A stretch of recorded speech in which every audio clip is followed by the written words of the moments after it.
Hey friends, it's your buddy back again with another exciting fanfic. What if Naruto revealed his true power? Part 1. If you enjoy this story, make sure to hit that like button and subscribe to the channel for more fanfics like this. Now, let's dive right into the fanfic. Naruto walked down the streets of Konoha, his usual exuberance and carefree aura replaced by an intense focus as he recounted the events of his run-in with the three Sunagaku genin. His pink-haired teammate, Sakura, had been attempting to attack Konohamaru, the grandson of the Sandame, for saying some rather unflattering things about her. He and Konohamaru's two friends, Moegi and Udon, had followed after them in the hopes of stopping Sakura before things got out of hand. Unfortunately, that's exactly what happened when Konohamaru, not paying any attention to where he was going, ran into the Suna genin Konkuro. Sakura's attempts at placating the foreign genin had fallen on deaf ears as Konkuro tried to punch Konohamaru, only for Naruto's other teammate, Sasuke, to stop him with a pebble. That ego of his is really starting to give him a swelled head, thought Naruto with a small chuckle, startling several nearby villagers who had been shying away from the blonde because of the unusually cold aura around him. Although, I need to start keeping a closer eye on him. Ever since we returned from Nami, his attitude has become even colder than before. He's so rattled at the thought that there are people our age out there who are actually stronger than him, that it won't be long before he does something stupid and becomes a risk to everyone around him. Putting the topic of his unstable teammate aside, Naruto's thoughts turned to what the blonde Suna Kunoichi had told them. Despite his enthusiastic outburst that he should enter the exams, he knew that the only way to enter was as a team, and they would only be permitted if their sensei nominated them to participate. And if he was honest with himself, Team 7 was nowhere near ready to partake in the exams as they were. Sakura was almost completely useless as a kunoichi, not deserving of her title as the top kunoichi of their graduating class. Sure, the girl was book smart, but those smarts would only get her so far before her complete lack of battle prowess caught up to her and she found herself in a situation that she couldn't get out of.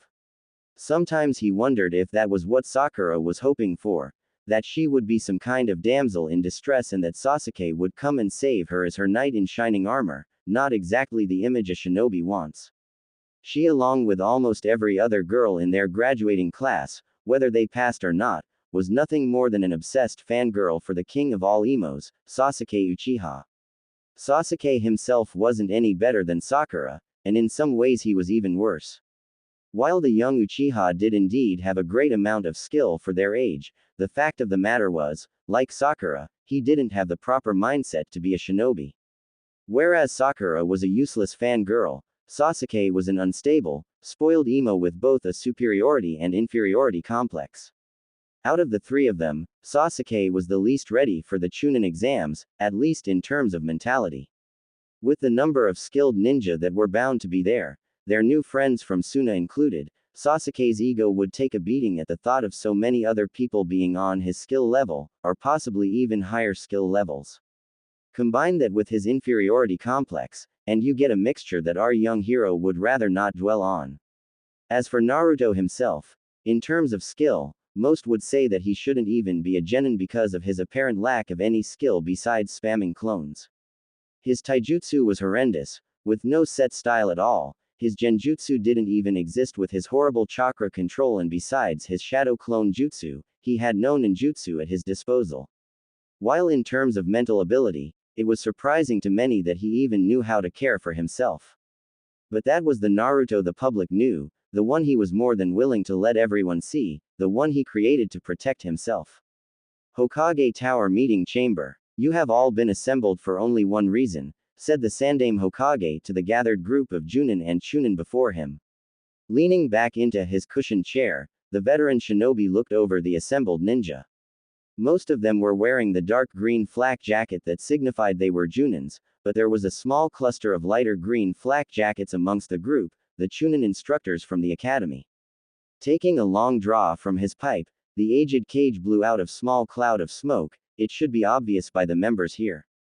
So it's already that time, trailed Kakashi in his usual laid-back manner. This was not the first time he had been present at one of these meetings, but it was the first time where he would be asked if any of his genin were ready to be nominated. Behind him, Genma Shiranui, a special Junin and an elite bodyguard to the Hokage, was chewing on his trademark Senbon. It's already been reported to the other countries. I've seen many of their genin already in the village. So when does it begin? It will begin in a week, said the Hokage as he watched his favorite blonde genin walking through the village with his crystal ball. Something is different about young Naruto today. As he continued to ponder on the rather un-Naruto-like attitude his surrogate grandson seemed to have about him, the image of the blonde genin vanished as he entered his rundown apartment. The Hokage mentally sighed as he watched the image fade. The same thing had been happening for the past 4 years, almost as if something, or someone, was blocking his telescope jutsu. Dismissing the thoughts concerning his surrogate grandson, the Sandaime lifted his head and saw that many of the assembled ninja were mumbling to one another. For the sake of those who do not know, I will announce it properly. 7 days from now, on the first day of the 7th moon, the Chunin selection exam will commence. The only people who showed any kind of reaction to the news were a few of the younger, less experienced Chunin from the academy. Now on to the nominations. We'll begin with those who are watching over our newest crop of genin. Knowing that was their cue, Kakashi and his fellow Junins stepped forward in front of the assembled group, and stood before their leader. Kakashi, Kurenai and Asuma, are there any of your genin that you feel are ready to enter this Chunin selection exam? Towards the back of the crowd of ninja, Iruka furrowed his brow in confusion. Hokage-sama doesn't need to ask them, the 9 of them aren't ready yet. Kakashi, you may start, said the Hokage. Many of the ninja in the room thought that Kakashi wasn't going to nominate his team. Hell, some of them were still reeling from the shock of Kakashi actually passing a team and becoming a sensei. Many were surprised when Kakashi raised his right hand and formed a half-ram seal, but his words nearly gave them a heart attack. I lead Team 7, Sasuke Uchiha, Naruto Uzumaki and Sakura Haruno. Now I, Kakashi Hatake, nominate all 3 of these genin to take the Chunin selection exam. The Hokage smirked slightly at the nomination. He had a strong suspicion that Kakashi would nominate his team after his report of their little adventure in Nami no Kuni. Iruka's eyes widened as he listened to Kakashi's nomination and he couldn't stop from letting out a startled, "What?" Kurenai formed the same seal as Kakashi and made her nomination. Team 8, Hinata Hyuga, Kiba Inuzuka and Shino Aburame. I, Kurenai Uehi, nominate all 3 of them to partake in the Chunin selection exam. Asuma already had the seal formed when Kurenai finished. My team is number 10, Ino Yamanaka, Shikamaru Nara and Choji Akamichi. I, Asuma Sarutobi, nominate all 3 of my students to take the Chunin selection exam. A shocked silence followed the 3 Junins' nominations. This was first time in over 5 years that a rookie genin team had been nominated to the exams, and the first time since the reign of the Nadaime Hokage, that all of the rookie teams were going to take part. Hold on, shouted Iruka as he pushed his way to the front of the group. What is it, Iruka? Asked the Hokage, already knowing what had gotten the Chunin instructors so riled up. Hokage-sama, I may be speaking out of place, but all of the 9 names just given were students of mine at the academy. I know that all of them are very talented, but it is too early for them to be taking these exams. They have all only been genin for a few short months, they need more experience. I can't understand the Junin's reasoning for nominating the 9 of them. You forgot that I became a Chunin when I was 6 years younger than Naruto, said Kakashi as he turned to face the Chunin. Naruto is not the same as you. The academy instructor all but yelled at the masked Chunin. Are you trying to destroy these kids? The Chunin exam is. I can understand your feelings on the matter, Iruka. It must be upsetting to you, but. Kakashi, stop already, said Kurenai, not liking the tone her fellow Junin was using. Stay out of this, Kurenai. Iruka needs to understand that they are no longer students in his care, they are soldiers under my command. Iruka ground his teeth together as he glared at the famed copy ninja, knowing that there was not much else he could do at this point. Deciding to break the tension that had enveloped the room, the Hokage attempted to get the meeting back on track. Now that we have heard from the senseis of our rookie genin, are there any others who wish to nominate their genin for the exams? A few of the other Junin, most of them senseis for teams that had been genin for a couple of years, stepped forward to make nominations, but everyone's attention was drawn to a figure dressed in almost all green as he stepped forward and stood by Kakashi. I lead last year's Team 9, Neji Hyuga, Rock Lee and Tenten, I, Might Guy, hereby nominate all of my youthful students take part in the Chunin selection exams. Said the spandex-wearing Junin, ending with his signature, nice guy, pose, complete with sparkling teeth. Turning to his self-proclaimed eternal rival, the master taijutsu user's tone became more serious. Kakashi, my eternal rival, are you certain your youthful genin are ready for a challenge such as the Chunin exams? I myself held my team back for a year to hone their skills so that they would be better prepared for what these exams will bring. Kakashi looked up from reading his favorite orange book, ignoring the glares he was getting from the kunoichis present. Huh, you say something, guy? Ah, curse you, Kakashi. You and your hip attitude. Everyone's sweat dropped as they watched the antics of the two renowned Junin. Anyway, said Kakashi, putting his nose back into his favorite piece of porn, what I do with my team is none of your concern. Besides, who are you to judge my students' skill when you haven't even seen them in action? Before Guy had a chance to respond, the voice of the Hokage interrupted him. Enough, now if there are no other nominations for the exams, then I officially call this meeting to a close. Standing from his cushioned chair, the Sandaime vanished in a shunshin, quickly followed by the assembled group of ninja. Had any of them stayed for a few seconds more, they would have noticed a shadowed figure appear in a darkened corner of the room before silently disappearing. This ought to be interesting. I wonder how Naruto will take the news. Naruto's apartment. Sitting on his bed in the lotus position, Naruto's eyes were closed as an aura of calm settled over the normally hyperactive boy. Now that he had a chance to think in peace, the blonde shinobi focused his thoughts on the one thing, or person in this case, that had been troubling him, Gaara no Sabaku. Though it may come as a surprise to many, Naruto was very skilled in the art of reading things, both human and creature.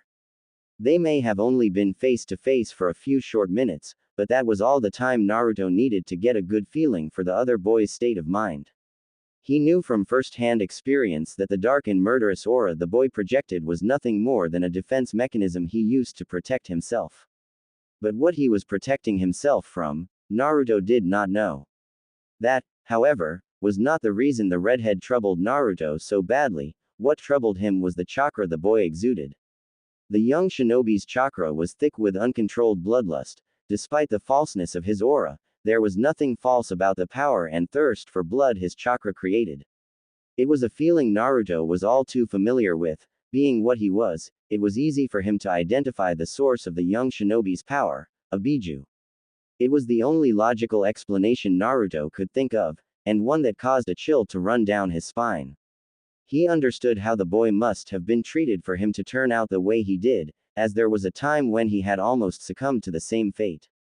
If it were not for the Sandaime Hokage and his true sensei, he had no doubt that he may have turned out just as Gaara had.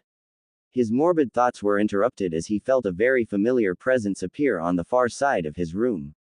Barely cracking one eye open, Naruto glanced at the newcomer before returning to his meditation. Is something wrong, sensei? It's rare for you to come to my humble abode. A deep, throaty chuckle escaped the man's lips as he answered, no, nothing's wrong. I just thought I'd drop by and let you know that Kakashi has nominated you and your team for the upcoming Chunin exams. So he really did decide to nominate us, huh? Heaving a resigned sigh, the blonde opened his eyes fully and looked over at his sensei. I suppose it was to be expected, though I had hoped he wouldn't. As a team we are simply not ready for this. That may be, said the man as he stepped out of the shadows, revealing his rather tall frame and long spiky white hair, but perhaps these exams can serve as the catalyst to help your team reach its full potential. Maybe, mumbled Naruto, but the only way that could happen is if Sasuke can get past his insecurities and if Sakura actually starts taking her career as a kunoichi seriously. And you and I both know that the possibility of either of those happening, let alone both, is slim to none. Despite the unlikeliness of it actually happening, Naruto couldn't help but hope that his sensei was right, and that the exams would help to bring them together. Though he had a feeling that they could just as easily cause the rifts in Team 7 to only get larger. I know that Naruto, said the white-haired man. In all honesty, the blonde genin's situation was far too reminiscent to his situation with his former teammates for his liking, and he would do anything to prevent his apprentice from going through that pain. Naruto, I've told you on more than one occasion that your team is almost exactly like mine used to be. I understand how frustrating it can be hoping that your teammates will get past their demons and truly learn to work with you. But I am telling you now, don't make the same mistake I did and foolishly hope that things will work themselves out. If you truly wish for your team to become what I know it can become, you will have to take matters into your own hands. And what do you propose I do, Jiraiya-sensei? Asked Naruto with a little heat. I've tried numerous times to approach them about helping them, and every single time they brush me off as an annoying, loud-mouthed idiot that doesn't understand anything about them. There's nothing else I can do without them getting past their insecurities first. Yes, there is, said Jiraiya after a long moment of thought. There is one thing you have yet to try, and though you may not like it, it has the best chance of success. Naruto narrowed his eyes in confusion, prompting his sensei to elaborate.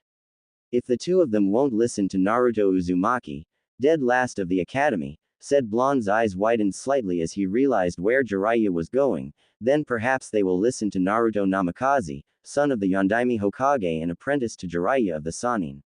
Are you serious, sensei? Said Naruto in a near whisper. Are you sure it's a good idea to tell them? What about my father's enemies? Won't they try and make a move against me when word about my heritage gets out? They most likely will, relented Jiraiya, but despite that mask you wear, we both know you have the skills to go head to head with most shunins out there. Naruto absently nodded as he was still recovering from the shock of Jiraiya claiming it was time he took on his true name and mantle. While it may indeed help with the situation concerning his teammates, letting this information come to light had many more consequences and repercussions as well. How would the villagers react?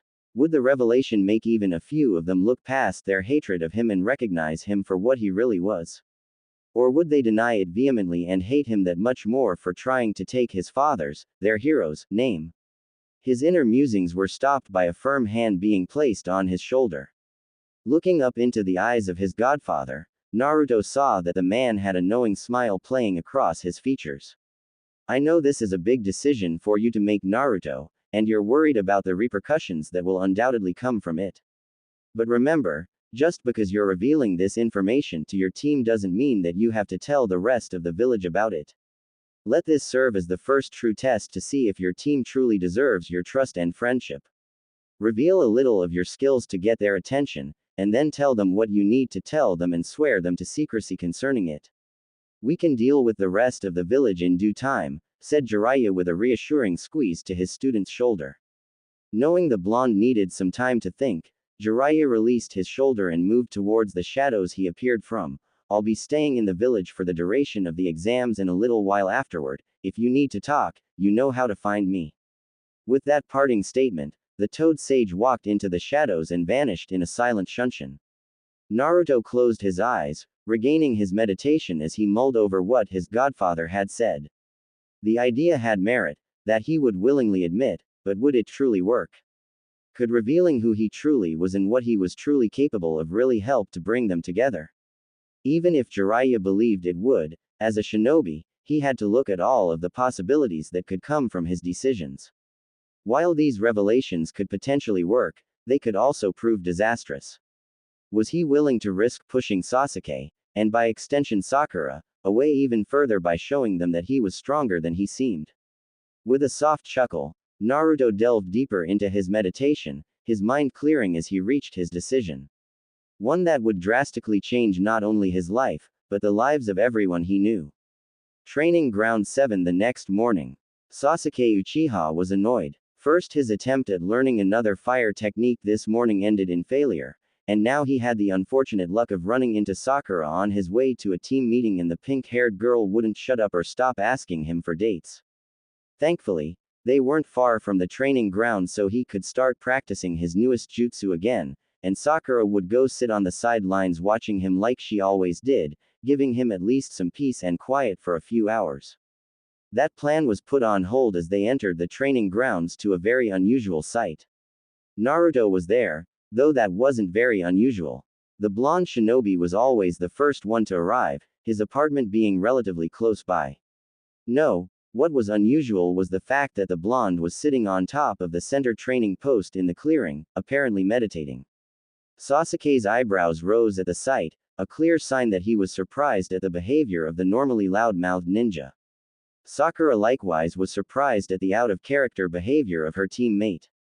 Usually the orange-wearing genin would start pestering her for dates the second he saw her, or start challenging Sasuke to prove that he was better than the dark-haired teen. Slowly approaching her teammate, Sakura tried to get his attention. "Naruto, is everything okay?" she asked, not entirely sure if she liked this new side of the blonde or not. Though she would never admit it to anyone, she actually liked it when he asked her for dates. It made her feel more confident about herself that someone, even if they were as annoying as Naruto, thought she was attractive and would openly express their feelings for her. The blonde didn't answer for a few minutes, and that caught even Sasuke's full attention. That Naruto would seemingly ignore Sakura of all people for any amount of time was not a good sign. Thankfully, to both his teammates' hidden relief, Naruto eventually answered, though his voice wasn't the loud, grating at times, noise they had come to expect from the blonde. "Get what training you can in before Kakashi gets here, because once he does we all have much to discuss." The tone of finality in the blonde's voice caught the other two genin completely off guard, but then what he said finally sank in. What the hell could Naruto want to talk about that could be important enough to cause this sudden change in the blonde's personality? Wary of what was to come, the two remaining genin of Team 7 decided to heed their teammates' advice for once. Sasuke moved a couple of yards away and began to practice with his jutsu again, while Sakura, surprisingly, went to a tree nearby and began to use her chakra to walk up and down the trunk like they had seen Kakashi do when he first showed them the exercise. An hour later, Naruto's voice broke the silence that had enveloped the three genin. "Get out here, Kakashi, now is not the time for your dramatics." Sasuke and Sakura, who had stopped training a few minutes ago, looked at the still meditating blonde in confusion before a rustle of leaves alerted them to the arrival of their sensei. Eyes widening in surprise, the two turned to see Kakashi a few yards away from them, for once not reading his signature smut book. Kakashi himself had his one visible eyebrow raised in surprise that he had been noticed, let alone by Naruto of all people. Though he wasn't truly trying to conceal his presence, for a genin to notice a hidden Junin was no small feat. Deciding to deal with the change in his blonde student later, Kakashi prepared to tell the three genin about the Chunin exams, only to stop short as Naruto spoke up. "Before you begin, Kakashi, there is something that all of us need to discuss." Not giving his sensei or teammates a chance to ask the question they all wanted to ask, Naruto pulled a pre-made seal tag out of his hip pouch. Throwing the piece of paper at the ground a few yards away, Naruto formed the seal of the tiger and whispered, "Guardian of Silence, Fuin." Immediately, the seal tag began to glow a soft blue before a dome of chakra spread across the field, invisible to all who did not possess a dojutsu. Opening his eyes, Naruto jumped down from his place on the training post, an unusually serious expression on his normally cheerful face. For the first time since arriving, everyone got a good look at the blonde Jinchuriki, and only now did they realize the change in his attire. Gone was the hideous orange jumpsuit he was known for, and in its place was clothing befitting a true shinobi. Black cargo pants tucked into mesh armor around his shins with black shinobi sandals covering his feet. A deep blood red, sleeveless shirt with a black Uzumaki swirl on the back over a short-sleeved, skin-tight, mesh armor shirt covered his torso and black bandages wrapped around his forearms. He had a shuriken holster attached to both of his thighs and two hip pouches on the back of his pants. He had changed his headband's cloth from blue to black with longer ends that reached his shoulders, and oddly enough, he also had two medium-sized black scrolls with red edges attached to his lower back, just above his hip pouches. Snapping out of his momentary funk, Kakashi spoke up, "Well, Naruto, I must admit that you certainly live up to your title as the #1 unpredictable ninja. I like the new look, it suits you, but I have to ask, since when have you been able to perform Fuinjutsu? It's one of the most obscure arts known in the ninja world, not something one learns from a scroll or text on their own." Naruto smirked at the suspicious undertone in his sensei's voice. He knew that his little display would garner suspicion from the Junin, in fact he was counting on it. "You're right, Kakashi," he said with his smirk widening as he watched his supposed sensei's hand twitch at the lack of "sensei" To his name, it's not something one usually learns on their own, and I am no exception to that rule. My real sensei, the one who has trained me since I was 8 years old, taught me the art. Real sensei, and who exactly would that be? Naruto asked Kakashi, losing all pretense of hiding his suspicions and letting his right hand slip into his hip pouch. My godfather, said the blonde, his smirk almost splitting his face as he watched the 3 remaining members of Team 7's eyes widen in complete surprise.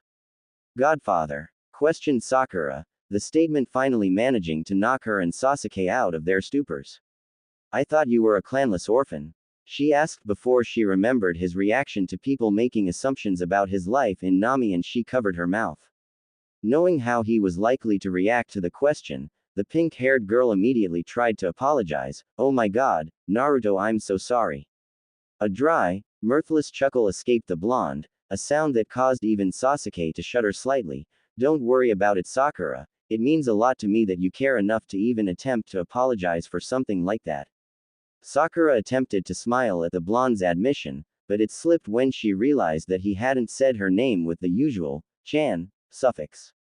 But to answer your question, I am an orphan, but that doesn't mean that I don't have people out there who care about me. As for being clanless, well, that's one of the things I am going to tell you. Kakashi's mind quickly made the connection in the blonde's words. You know who your parents are, he said in a soft voice, knowing exactly who Naruto's parents were. Finally, the silver-haired Junin had a chance to quit living a lie. He finally had a chance to be the sensei he always wanted to be, not the one the council and elders forced him to be. He would be the first to admit that he was a lousy sensei, not only to Naruto, but also to Sasuke and Sakura as well. The council had blackmailed him into focusing solely on Sasuke's, and to a lesser extent, Sakura's training, but to completely ignore Naruto so as to keep him weak. It tore him up inside that he was effectively being told to leave Naruto to the vultures without any formal training to defend himself. Though it only added to his shame, he had done the absolute bare minimum in regards to training Sasuke and Sakura, and lying to the council about their progress. But now, he had a chance to truly train his team the way he wanted to train them. Even if the council tried to deny the boy his heritage, with the backing of the Hokage, and the boy's mysterious godfather, he could tell the council to, quite literally, piss off and quit interfering with his team. Sasuke's thoughts were a blur as he had come to a similar conclusion as Kakashi. If he was interpreting what Naruto had said correctly, then it meant that he and his blonde teammate had backgrounds that were even more similar than he first suspected. Ever since he learned a little of Naruto's past during their mission in Nami no Kuni, his respect for the blonde had steadily grown. He understood the pain of loneliness that he had been forced into ever since Itachi had murdered their clan. That alone allowed them to understand each other on level that no one else could ever hope to, but if Naruto truly was from a clan, then maybe, just maybe, he could finally have someone he could actually relate to, someone who could actually see him for him, not his name, someone he could consider a brother. However, began the blonde, before I tell you all anything, I want you to swear on your honor as ninja of Konoha, that you will never reveal what I am about to tell you without my express consent. Kakashi understood immediately why the blonde was asking for such an oath, and without a moment's hesitation, he swore himself to secrecy. Sasuke and Sakura knew from the academy that swearing an oath on one's honor as a shinobi was like swearing an oath to the Hokage, absolute, and to break such an oath was one of the severest crimes a shinobi could commit. Though they hesitated for a moment, their curiosity about what had changed in their teammate won out and they swore their oaths as well. Good. Though he remained serious on the outside, he was internally relieved that they agreed to swear the oaths. It showed that they were at least loyal enough to him to not willingly betray his trust. Now, I know this is going to be hard for you all to believe, particularly you two, he said looking pointedly at Sasuke and Sakura, but know that I will never lie to you about matters such as this. Now, my mother was Kushina Uzumaki, a skilled kunoichi whose clan hailed from Uzu no Kuni. My father though was born in Konoha and he was orphaned at a young age, the same as I was. His name was Minato Namikaze, the Yondaime Hokage. A pregnant pause answered Naruto's declaration as his team fully processed the information they had been given. Kakashi was barely restraining himself from shouting out in happiness, a scene that would have been far too reminiscent of those of his so-called eternal rival. He may have known who Naruto's parents were, but knowing and hearing it from the boy himself were two completely different feelings. The knowledge of knowing who Naruto's parents were, yet being unable to tell the boy had been eating away at him since his days in Anbu. But now he no longer had to carry that burden, he was free of its crushing weight, and with his new freedom, he was going to do things his way, the council be damned. If it was not for the sudden 180 their teammate's personality had taken, and the fact that he was treating this with the level of seriousness he was, Sasuke and Sakura would have most likely laughed at the idea of Naruto being the son of the Yondaime Hokage. But the fact that Kakashi, who was known as the prodigal student of the Yondaime, didn't try and deny the claim caused them to bite their tongues. That Naruto wasn't running around the village bragging to anyone about this news only reiterated how serious the matter was and helped to give the claim more weight in their minds. Just as Naruto was beginning to think that Jiraiya might have been wrong, Sasuke broke him out of his thoughts. Are you serious, Naruto? The fact that Sasuke actually addressed him by his name threw Naruto for a slight loop, while managing to bring Kakashi and Sakura out of their temporary stupors. Yes, Sasuke, dead serious, said Naruto, his hopes rising slightly. My godfather had a friend of his run a blood test so that when the time came for me to claim my true name, we had the tests to prevent anyone from denying me my birthright. Sasuke then did something none of them had ever seen before, he smiled. A true, genuine smile adorned the last Uchiha's face as he walked up to his stunned teammate and clasped his shoulder, conveying his support to the blonde genin. Though we both came from different upbringings, our histories are almost identical to each other. Know that even if those jackasses on the council don't support your claim, I do. A smile of his own forming, Naruto clasped Sasuke's shoulder as well, the tentative bonds of brotherhood between the two shinobi strengthening. A few feet away, a proud smile could be seen underneath the mask of the copy ninja as he watched his two students. They finally understand what it truly means to be teammates, brothers in arms. Now if only Sakura can get over her childish crush on Sasuke. Yeah, Sasuke-kun's right, said the resident pinkett of Team 7, no matter what happens, we'll always support you Naruto. This statement caused all of the males present to inwardly sigh. Even in a situation as serious and emotional as this, she still manages to convey her undying support for the last Uchiha. Though he appreciated the show of support, no matter how influenced it may have seemed, Naruto knew that he had to straighten Sakura out or the girl was going to end up getting herself killed. Sakura, he said looking the girl straight in the eye, think very carefully about how you answer this. Do you truly mean what you're saying, or are you only doing it because of Sasuke? Just as the young Kunoichi was about to say of course she meant it, a stern glare from not only Naruto, but Sasuke and Kakashi as well stopped her short. Looking at the ground, Sakura contemplated if she really did mean what she had said.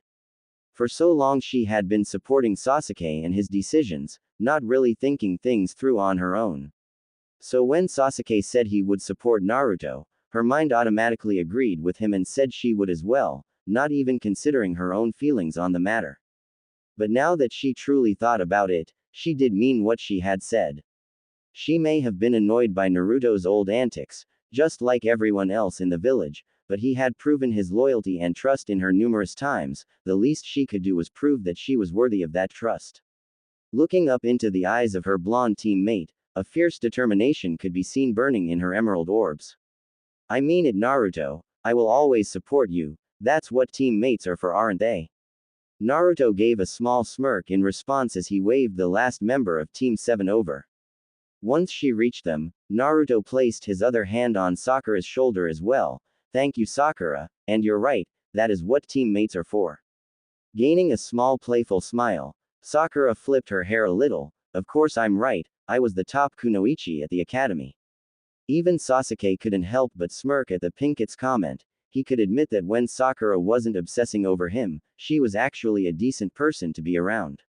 Kakashi's smile returned in full force as his team seemed to have finally come together, even if it was just a little. His smile turned into a frown as his mind returned to the reason he had called the team meeting. Now that they have bonded more as a team, their chances in the exams just went up a notch, but in terms of skill, only Sasuke and Naruto are truly ready for the second and third stages of the exams. I'll have to up their training for the next week to try and get them all up to par and get them used to working with the new skills each of them will develop as well. Alright team, the three genin turned towards Kakashi, each of them immediately becoming serious when they saw their sensei's expression. My original plan for this meeting was to inform you all that I had nominated you guys for the Chunin exams being held in a week and let you guys rest up and prepare for a week on your own. Sasuke and Sakura's eyebrows rose in surprise, but Naruto retained his serious expression, something Kakashi wasn't completely surprised by. But now that plan has changed, with Naruto's sudden change in abilities, Sasuke and Sakura need time to get used to working with this new you. Also, Sasuke, I will be helping you hone your ability with your Sharingan, and Sakura, I'll have you working on upping your chakra reserves, improve your taijutsu, and maybe get you started on learning the basics of medical ninjutsu. For now though, we'll start with another chakra control exercise, water walking. I already know this exercise, Kakashi-sensei, Naruto said, feeling that Kakashi had earned his proper title with what he had planned for them.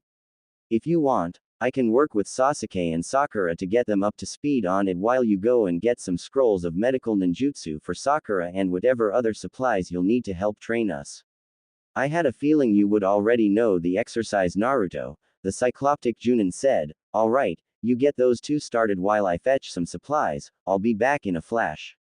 With that, the copy nin disappeared in poof of smoke, leaving his students to work. Turning towards the river that ran through the training ground, Naruto motioned for his teammates to follow him. As soon as they reached the bank of the river, Sasuke and Sakura stopped but were surprised when Naruto continued to walk and had to stop themselves from openly gaping when he started walking across the surface of the water. Stopping once he reached the center of the river, Naruto turned to see his wide-eyed teammates and smirked. Alright you two, this is the water walking exercise. It's similar to the tree walking, but instead of a fixed amount of chakra, you have to emit a continuous stream of chakra from your feet into the water to remain on the surface. Now normally, I'd let you find out the proper amount of chakra to emit on your own, but we're kind of in a rush, so we're going to cheat a little bit. Sakura, start off by placing a single foot on the water's surface until you feel like you have the chakra amount correct, then step out with the other foot. Keep repeating that process until you feel comfortable enough to walk normally. The lone female nodded in understanding and stepped up the water's edge and placed her right foot on the surface, already emitting her chakra to keep it in place. Sasuke, while Sakura's doing that, use your Sharingan to see how I'm moving my chakra and try and replicate it on your own, but remember, every person's body is different, so the proper amount and how you emit it will be slightly different than mine. Nodding in understanding, the last Uchiha's eyes flickered from black to red as his two-tomo Sharingan appeared. Looking at Naruto's feet, Sasuke saw that he was emitting a constant, yet focused stream of chakra from the soles of his feet. Placing a foot on the water's surface, Sasuke tried to take another step, only for his control to slip slightly and he sank ankle deep in the water. Remembering what Naruto had said about everyone being different, Sasuke increased the amount of chakra slightly and felt his body rise slightly, but not completely out of the water. This was the scene that Kakashi returned to 30 minutes later. Sakura was jogging along the water's surface, in an attempt to use more chakra and help increase her reserves.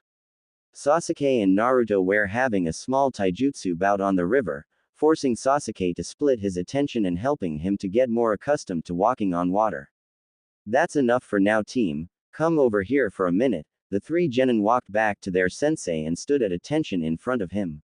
Now before we get any further, I'm going to test each of you for your elemental affinity. This will tell us what type of jutsu will be easiest for you to use and which ones you need to train in order to counter. Naruto, I'm assuming your other sensei has already tested you for your affinities, correct? Yeah, I'm a wind and water type, said the blonde, channeling a bit of chakra into the chakra paper he pulled out of his hip pouch. The paper reacted immediately by splitting in half, before both sides darkened and became damp. 2 affinities right from the start, impressive, and 1 offensive and 1 defensive element as well, a good combination. Now Sasuke, Sakura, channel your chakra into these slips of paper, how it reacts will tell us your natural affinity. Sasuke's paper instantly began to crumple when his chakra came into contact with it, while Sakura's hardened and began to crumble into dirt. Well, this is certainly interesting. Between the three of you, you have access to every single element. Sasuke, it appears your natural affinity is lightning, the same as mine, and Sakura, your affinity is earth, one of the strongest defensive elements out there. We'll begin working on the practical application of manipulating your elements tomorrow. Until then, Sasuke, Sakura, you can head home, but make sure you read these scrolls on the theory of lightning and earth manipulation. Naruto, I'm going to need to get a handle on your true level of skill so I can plan out methods on how you all can work together and capitalize on each other's strengths and cover your weaknesses. Sasuke and Sakura took the scrolls Kakashi gave them, but instead of leaving, they walked over to the training posts and sat down, intent on seeing what their teammate was truly capable of. Seeing that his two students weren't planning on moving anytime soon, Kakashi turned to his blonde pupil and was forced to duck under a powerful roundhouse that would have left his ears ringing. Completely caught off guard, Kakashi barely managed to roll away from the follow-up chakra-enhanced punch that left a slight crater on the ground. Kakashi only had a few seconds the gape at the strength, chakra-enhanced or not, that his student had.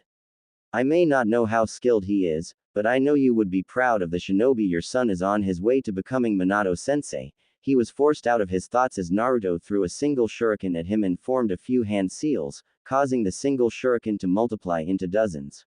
Though maybe I should have asked him to simply tell me his skills, thought the copy nin as he jumped away from the hail of steel. Naruto and Sasuke jumped back from each other, only to charge in again and engage in a fierce taijutsu bout. A few yards away, Sakura was dodging multiple shuriken and kunai that were being thrown at her by Kakashi and about 10 clones. Ducking under a roundhouse kick from the last Uchiha, Naruto caught the ankle of the offending appendage and threw the dark-haired teen away. Sasuke flipped in midair and landed on the surface of a tree before dropping back to the ground. That's enough for now, said the blonde of Team 7 as he checked the position of the sun. We need to start making our way to the academy, the first part of the exams are about to begin. Sasuke nodded and walked back over the blonde as Sakura and Kakashi finished as well. Once all of them were together, Kakashi began leading them through the streets of the village. In the short week they had spent training, Team 7 had grown in both skill and camaraderie. The copy ninja had ceased with his usual tardiness, arriving at the time he instructed his students to, and the fruits from the extra time together were already showing. Sasuke, while he had not fully mastered his lightning affinity, had already learned the two Raiden techniques Kakashi had shown him. Also, the dark-haired genin had made sufficient progress with his Sharingan. He could now trap enemies within a genjutsu with eye contact alone, though that contact had to be maintained for a few seconds to allow the illusions to take hold. Another thing they had worked on were a few of his clan's fire techniques, and Sasuke was proud to say he had added another two of those jutsu to his arsenal. It was Sakura though, who truly blossomed over the week. She had finally become to prove herself worthy of the top kunoichi title she earned from the academy. It was tricky in the beginning for her to grasp what Kakashi was teaching her, but they had discovered quickly that she didn't learn through trial and error or natural genius, like her teammates did. Instead, she preferred to study and get a full grasp of understanding from a theoretical point of view, before actually attempting things herself. So to test just how effective this method of learning was for the Pinkett, Kakashi had given her a scroll containing in-depth details on a basic Doden Jutsu, the Earth-style wall, and had her memorize everything she could about it before having her perform the technique. The results were astounding. On her first attempt at performing the jutsu, she had managed to raise a wall out of the earth a good 4 feet tall, though it left her considerably drained afterward. With her chosen method of training in hand, Sakura had taken every scroll their sensei gave her and set to memorizing everything she could from them, and when she wasn't reading, she was exercising on the surface of the lake to help increase her reserves. Well team, this is it, said the silver-haired Junin as he glanced over his shoulder. I want you all to know that no matter how you fare, I'm proud to call you my students. The three genin stood that much straighter at the praise their sensei gave them, although, I have a feeling that you all will do quite well in these exams.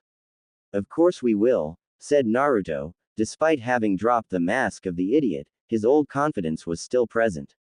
I wouldn't be surprised if all of us made Chunin once this is over. Kakashi chuckled slightly while Sasuke and Sakura nodded in agreement with their teammate. I'm sure you will, but no matter how this plays out, remember the first thing I taught you guys.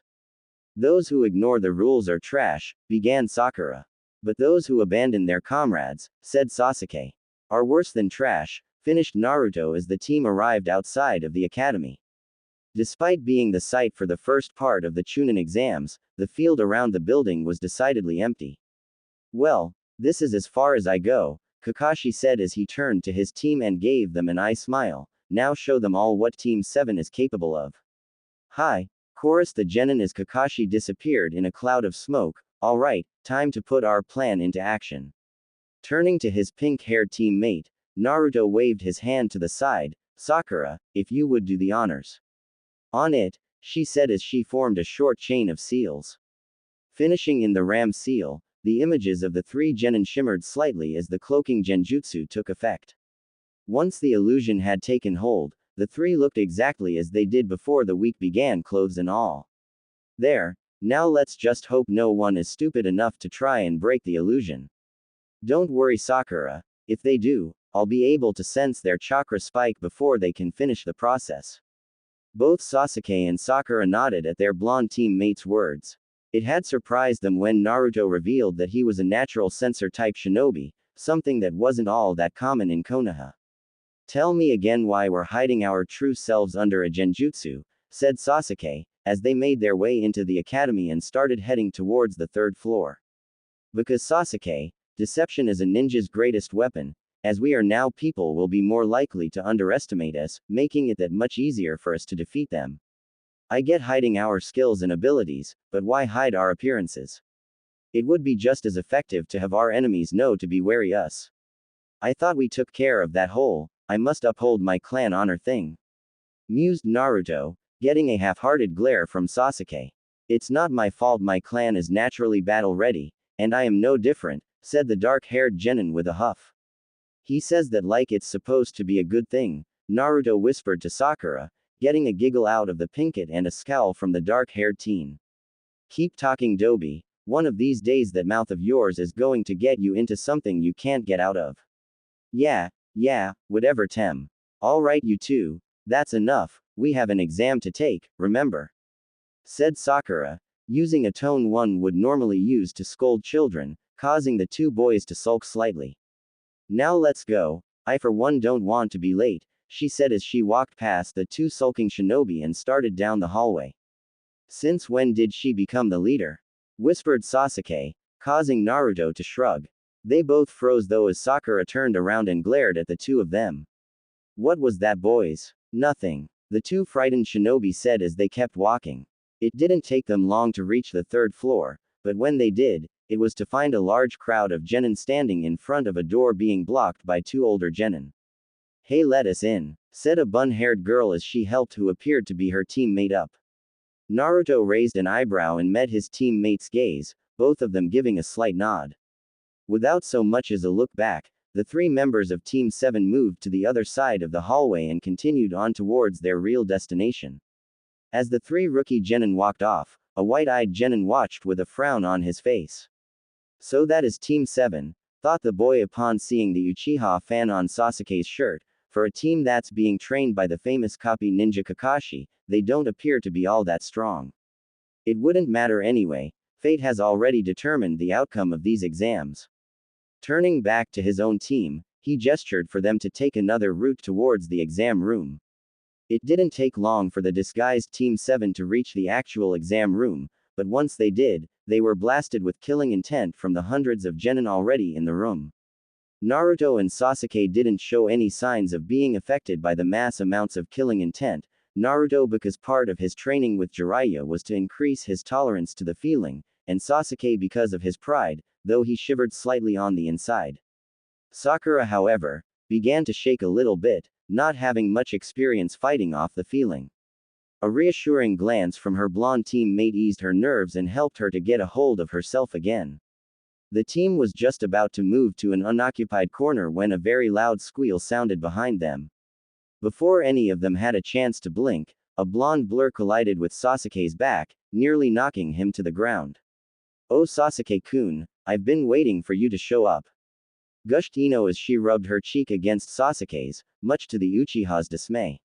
"I was beginning to think your sensei didn't let you enter, though that would probably be because of forehead and the dobi over there."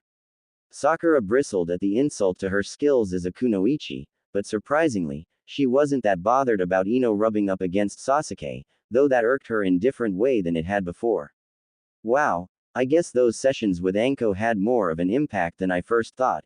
Ino pig, I would get off Sasuke if I were you. I don't think he's enjoying having your fat is weighing him down." Ino's face went red at the jab to her figure, but then her mind fully processed what Sakura had said, or to be more precise, what she hadn't. She didn't say Sasuke's name with the kun suffix. What the hell happened to her? Has she given up on trying to get Sasuke-kun to love her? Not liking being out of the loop, Ino voiced her thoughts to her former friend and rival. "What's with you, Sakura? Why did you say Sasuke instead of Sasuke-kun? Have you given up on trying to win him over?" Though she was happy that she had one less competitor for the heart of her crush, she was a little upset that she had lost the rivalry with her one-time friend. Sakura also felt the loss of the rivalry, but knew she had to try and help her former friend focus on her career as a kunoichi, lest she end up dead before she turned 14. "Yes, Ino, I have given up on Sasuke, and so should you." Ino's eyes widened slightly at the bold statement, but Sakura continued undeterred. "We're not little girls anymore, Ino, we're kunoichi and we need to start acting like it. I'm not saying we can't like someone and try and pursue them, but obsessing over that person to the point where we allow ourselves to become weak is not what we should be doing. If we like someone, then we should hone our skills so that we can live long enough to act on our feelings. I don't know about you, but that's what I'm going to do. I am going to become strong enough so that I can protect the ones I care about and so that I can live a long and prosperous life." Both girls were so intent on the other that neither noticed Sasuke perform a substitution with Naruto. Naruto shot a glare at the Uchiha but sighed and let it go. If he had to deal with fangirls as much as Sasuke did, he probably would have done the same. So instead he turned his attention towards his fellow blonde as a look of complete and utter shock took over her features before it slowly morphed into one of far-off thought. Sakura finally noticed that Ino was holding onto Naruto instead of Sasuke and had to fight to keep her laughter under control. She lost that battle the moment she saw her fellow kunoichi unconsciously snuggle deeper into her blonde teammate's back, causing the pinkett to giggle behind her hand. Ino was stunned into silence as she listened to Sakura talk. She had heard a similar speech from her father and mother on many occasions, but there was something about hearing it from her childhood friend that had a larger impact on the blonde kunoichi. Her mind began to wonder as she mulled over her friend's words. She had always thought of herself as a strong and proud kunoichi, but as she thought things over, she began to question her belief in herself. Unconsciously snuggling closer to the body she was holding onto, the blonde kunoichi noticed something that was different from before. "That's weird. Sasuke-kun always had a good body, but this body feels so much more defined and warm. I feel like I could just snuggle here all day." Sighing in content, she closed her eyes and snuggled even closer into the back of the person. Naruto's mouth twitched into a small smile as he saw how content Ino was, but he figured he would spare her the endless teasing she was likely to receive should she be found snuggling into him. Ino, I'm glad you're so comfortable, but do you mind getting off? There is still the matter of the Chunin exams to deal with." He trailed off as the platinum blonde's eyes shot open at the sound of his voice. Snapping her head around to look at the face of the person she was currently snuggling into, Ino saw the deep sapphire pools that were Naruto's eyes looking into her own from a distance of about an inch. For a few seconds the two simply looked at one another, before Ino blushed scarlet and jumped off her fellow blonde's back, just before her teammates walked into the room. "So you guys are taking this stupid test too, What a drag," said the lazy voice of Shikamaru Nara. Shikamaru turned to his female teammate and noticed how flustered she looked. What the hell happened to her? The lazy genius brushed it off for the time being as something to do with Sasuke, though he made a note to look into it a little later. Naruto smirked as he looked at his fellow dead lasts from the academy. "Hey Shikamaru, Choji, you two still watching the clouds and eating instead of training. The Nara genius sighed, but a small smirk could be seen on his face. Yeah, the only reason I'm here is because Ino dragged me here, and my mom would have killed me if I refused to enter. Troublesome women. Choji merely kept on eating his chips, though he managed to get out a short, "Hey Naruto," in between handfuls. What was that, Shikamaru? Asked Ino in a threatening tone, her lazy teammate's comment finally knocking her out of her flustered state. Shikamaru simply shrugged and muttered, "Troublesome," under his breath, much to the Ino's annoyance. "Well, what do you know?" said a boy with a dog on his head and wearing a fur-lined jacket. "Looks like all of this year's rookies are taking the exams. I wonder how far all of us will get." The 6 genin turned to see Team 8 walking up to them. Kiba was wearing a smirk as always, Shino was his usual stoic self, and Hinata looked as shy as ever. Naruto smirked at his fellow genin. "Speak for yourself, dog breath. I don't know what'll happen to you, but I plan on being a chunin once this entire ordeal is over." "That is a bold claim, Naruto-san," said Shino with his hands in his pockets. "Many of the genin here are the best that their villages have to offer. Defeating them will be no easy feat." Naruto's smirk never wavered as he glanced over the crowd of assembled genin. Shino's eye narrowed behind his sunglasses as his insect started going crazy, telling him to be wary of the blonde genin. There is something different about him, thought the Aburame heir. The stoic genin wasn't the only one to notice the change in the blonde. Shikamaru's mind was working overtime to try and understand what could make the blonde so confident in himself. He could tell that the confidence the boy held himself with was different from their time at the academy. It wasn't an arrogant confidence like Kiba, but instead it was that of a person who understood the depth of their skill and power and wasn't afraid to prove it. Hello n Naruto K-kun, stuttered Hinata as she looked at her secret crush. Her face flushed when the blonde looked her in the eye, his patented fox smirk in place. "Hey Hinata, I hope you've been keeping your mud of a teammate in line," he said, causing the Inuzuka heir to growl low in his throat. Hinata looked down and started poking her fingers together as she stuttered out an answer. "You know you guys should really keep it down," said a genin with glasses on. "You are the rookies fresh out of the academy, right?" "And what if we are?" asked Sasuke as he glared at the newcomer. Hey, I'm just trying to help you guys out. Though you might want to keep an eye on those guys over there." He gestured to a team of older genin behind them. They all looked annoyed as they watched the 9 rookies. "They're from a megacure, and they have really short tempers, especially when they're on edge. Not that you guys would know that, after all you're just rookies. So I take it you have taken these exams before, mister," trailed Naruto, fishing for a name. "Oh sorry, my name is Kabuto Yakushi, and yes I have taken these exams before. In fact this one will be my 7th attempt," he finished lamely as he scratched the back of his neck. "So in other words, you," said a smirking Kiba while Akamaru barked in agreement with his master. "Or it means that these exams are harder than we first anticipated, Kiba," said Naruto, surprising his fellow rookies, with the exception of his team. "Our sensei always tells us to look underneath the underneath, so do not make the foolish assumption that the way you see things is the way it actually is. Doing that will be your downfall. Although, something doesn't feel right about this guy. His chakra reserves are almost on par with Kakashi Sensei's, and the way he's suppressing it requires a high level of control. Whoever he is, he's no ordinary genin. Anyway," said Kabuto, bringing the attention back to him, "since you guys are rookies, I'll share some of the information I have with you." Reaching into his hip pouch, the older genin brought out a deck of orange cards, all with a green border. "These are ninja info cards. They contain all of the information I have gathered on the exams, including information about specific participants. Even you guys are in here. What about a boy named Gaara no Sabaku of Sunagakure? Do you have any information on him?" asked Sasuke, though it sounded more like a demand than a question. Naruto had told his team of his suspicions about Gaara, except for the fact that he was a Jinchuriki, but Sasuke wanted to see if this boy had information that they didn't. "Of course, is there anyone else you would like some information on?" asked the silver-haired teen as he drew a random card out of the deck. All of the members of Team 7, the rookie 9, whirled around to see a boy with pupilless white eyes just like Hinata standing with 2 other genin.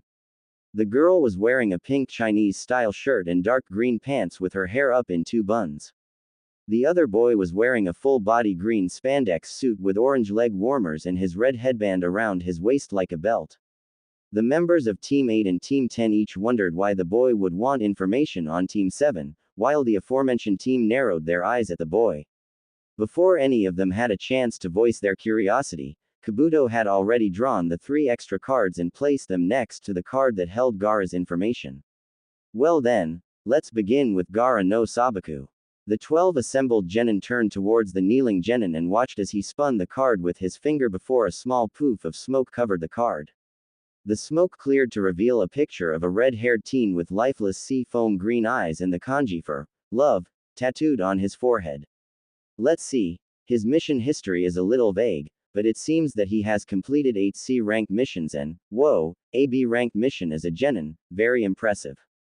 His teammates are his older siblings surprisingly, Tamari and Kankuro. I don't know who his sensei is, but it says that he was personally chosen by the Kazekage to lead his children's squad. It's just a rumor, but it's said that he has returned from every mission he has ever been on completely unscathed. All of the genin who had heard the information on the young redhead immediately stiffened. This boy had taken on a B-ranked mission and returned from it without even a single scratch. Just how strong is this guy? Was the general thought process of the genin, with the exception of our favorite blonde hero. Completely unscathed, huh, I have a feeling his Biju had a hand in that, thought the blonde before his eyes refocused on Kabuto. A ninja's mission record is classified information that only the Kage and the higher-ups of a village's military are privy to. How the hell did this guy get that kind of information on someone who isn't even from our village? And if he has that kind of information on a foreigner, his thoughts trailed off as Kabuto revealed the information on the next card. Next up, Sakura Haruno of Konohagakure, said the bespectacled shinobi, mission history is pretty average for a genin. She and her team have completed 20 D-rank missions, and only 2 C ranks, nothing special there. Her teammates are Sasuke Uchiha, the last loyal Uchiha in Konoha, and Naruto Uzumaki, the dead last from the academy. Overall there is nothing special about her, just your average run-of-the-mill genin. Although I do have a note stating that she has begun to study the art of medical ninjutsu, that's something one doesn't always see in a genin.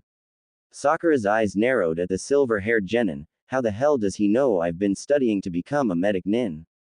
Kakashi-sensei only recently added that information to my kunoichi file, and I haven't told anyone else. Something is definitely not right here. Looking at her teammates, she saw that they too had their eyes narrowed in suspicion as Kabuto prepared the next card of information. Now for her teammate, Sasuke Uchiha. Neji's ears perked up as Kabuto began reading off the information. Mission records are the same as his team, so let's look at his skills.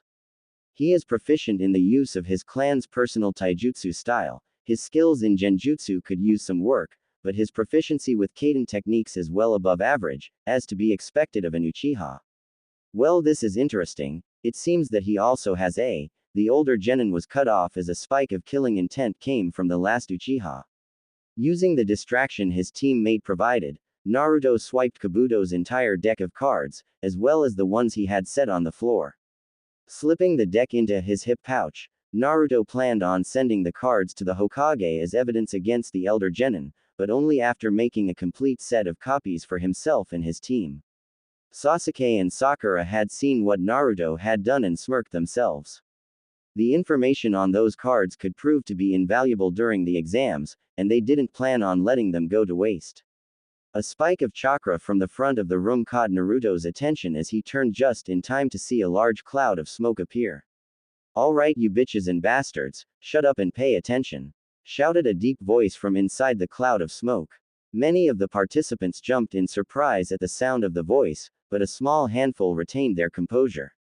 The smoke cleared away to reveal a burly man wearing a large black trench coat with a group of Chunin behind him. "My name is Ibiki Morino, the first proctor of the Chunin selection exams, and as such I would like to welcome all of you to hell."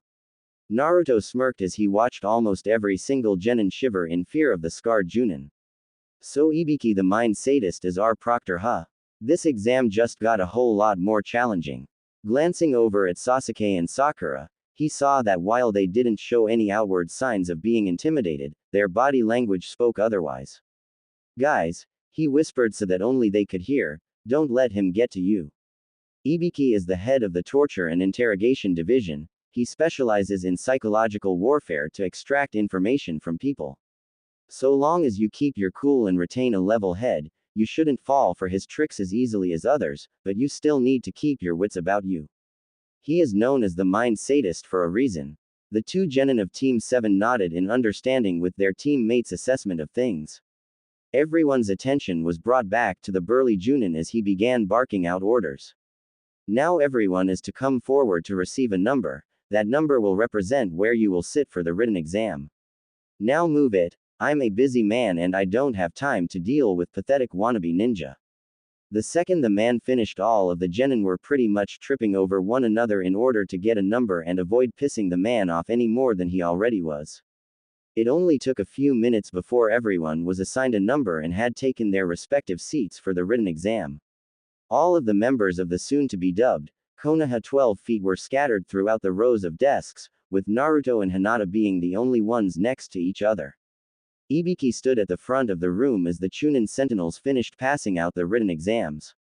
Once all the papers had been distributed and the sentinels had taken up their positions around the room, the head of the T&I division began the first stage of the Chunin exams. Now that everyone is ready, we can begin. Before you flip your tests over, there are a few rules that I must explain. First off is that each of you will begin the exam with a full 10 points. Also, this test is based on a subtraction system, meaning you lose a point for every question you get wrong. The second rule, this exam is a team test, so whether you pass or fail is determined by the total number of points you and your teammates have at the end of the hour. Several of the genin paled slightly as the implications set in, but unfortunately for them, Ibiki wasn't quite through.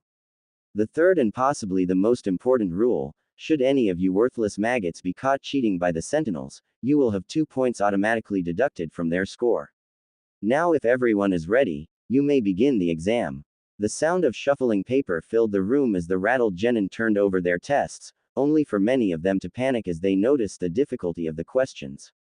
Oh, and I almost forgot to mention the fourth and final rule for this test. Should anyone receive a 0, whether from the sentinels or at the end of the exam, they and their teammates will automatically fail. The temperature in the room dropped significantly as everyone felt the weight of the pressure on their shoulders. Your hour begins now. Good luck, you'll need it. With that said, Ibiki and the sentinels sat back to enjoy the show they were about to be treated to. Naruto narrowed his eyes in concentration as he looked down at his test and read over the first question. This is an advanced cryptogram that requires extensive knowledge of village-to-village codes. There is no way a genin should be able to answer that question. But they should know that no ordinary genin would have the ability to answer this kind of question, so why put it on the test? What are you playing at, Ibiki? Sasuke bit the end of his pencil as he read over the test and came to the conclusion that he couldn't answer any of the questions. Hey, well, isn't this just great? I can't answer a single one of these, he thought with a small shake of his head. The only people who even have a chance at answering any of these questions are people like Sakura. On top of that, what's up with the sentinels watching us? It's almost as if they expect us to cheat, thought both males of Team 7. Sasuke smirked slightly at the intricate trap the proctors had weaved, but pushed that aside as he activated his Sharingan and began scanning the crowd for someone who looked like they knew what they were doing. All around the room, the stronger genin began using different methods to cheat off of the people around them. Kiba and Shino were using their respective animal counterparts to gather answers, while the two Hyugas in the room activated their own dojutsus and began copying from the people around them. Sakura and Shikamaru were using their natural smarts to answer the questions, while Choji's hand moved at the exact same time as Shikamaru's, thanks to the Nara's shadow jutsu. Tenten was using mirrors she had set up beforehand to get the answers and then pass them to Lee. Ino was waiting for Sakura to finish answering the questions before she used her clan's mind jutsu to get the answers from her. So that's your game, Ibiki, thought Naruto. Well, I might as well make my move before the weaker ones start getting caught. Extending his senses, Naruto felt out the chakra levels of everyone in the room. Interesting, it seems that quite a few of the younger genin here are more powerful than some of the veteran genin, not quite sure if that is something to be proud of or worried about. Filing that little piece of information away for later use, Naruto continued searching for a strong chakra signature that felt out of place amongst the sea of genin. Ha! Found you. Looking up from his searching, he glanced at a male genin 2 rows ahead of him. Good job of hiding your sources, Ibiki, though you can't get by me that easily. Now for the tricky part. Forming a half-ram seal under the desk, Naruto placed his right hand over his test, coating it with his chakra. This one's for you, Mom. Pushing out with his chakra, the blonde created a small chain of chakra from his palm to the paper. Slowly moving the paper off of the desk and along the floor, Naruto maneuvered the paper so that it was near the disguised Chunin's paper, but still out of sight of everyone else. Using the chakra-coated paper as a medium, the blonde genin extended another small chain of chakra from his paper that connected to the Chunin's paper. Waiting until the man looked away from his paper, Naruto instantly swapped the two papers, leaving the Chunin a completely blank test and bringing the completed one back to him. My control is improving, it's almost ready to be battle-tested. The blonde's musing stopped as he watched a team of Kusa genin get kicked out. Guess all I have to do now is wait. The time passed relatively quickly for the blonde, having lost track of time as he silently meditated. Unbeknownst to Naruto, his fellow rookies had taken notice of his strange behavior and were wondering what had caused the shift in his personality, particularly his fellow blonde, Ino. What's up with Naruto? I thought he would have been a nervous wreck the second he found out we would be taking a written test, yet he's as calm as can be. What happened to him? The Naruto I know couldn't sit still for 5 minutes, let alone almost an entire hour. Well, whatever it is, I plan on getting to the bottom of it. Her mind made up, the Yamanaka heiress prepared to use her mind-body switch jutsu before Ibiki's gruff voice stopped her midway through the process. Alright, you brats, pay attention, said Ibiki. 45 minutes have passed, so it is time to announce the 10th question. But before we do, I must explain a few extra rules that are unique to the 10th question. What? Asked a genin from Suna. What do you mean unique rules?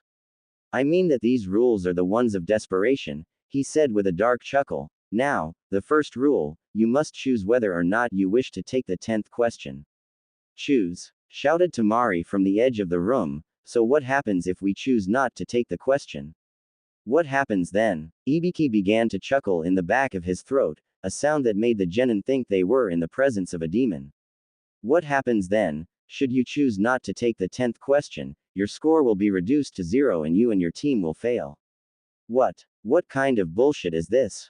If that's the case, then of course we'll take the question. You didn't let me finish. Should you choose to take the question and you get it wrong, you will be barred from taking the Chunin exams ever again. An unholy silence enveloped the room for a brief moment as everyone processed what the burly Junin had said. That silence was broken by an enraged Kiba standing up and pointing at the scarred Junin. What kind of rule is that? There are plenty of guys here who have taken the exams in the past before. Once again Ibiki began to chuckle in the back of his throat, but this time it escalated into a full-blown laugh that had some of the weaker genin ready to run. Then I guess you all are just unlucky. This year I'm making the rules. But just to prove I can be compassionate, I will give you a way out. Those of you who do not feel confident enough in yourselves can choose not to take the question, and can try again next year. The choice is yours. The eerie silence returned as the full scope of the situation made itself known to the competitors. Naruto's eyes remained closed as he continued his meditation, observing the fluctuations in everyone's chakra. Ibiki truly is the best when it comes to psychological warfare. He has almost everyone so rattled that it won't be long before the censor's thoughts trailed off as the person next to him abruptly stood up. I can't do it. I give up. Alright then. Number 50, fail. Number 130 and 111, you fail as well. Almost as if a wall had crumbled, multiple others began dropping out left and right.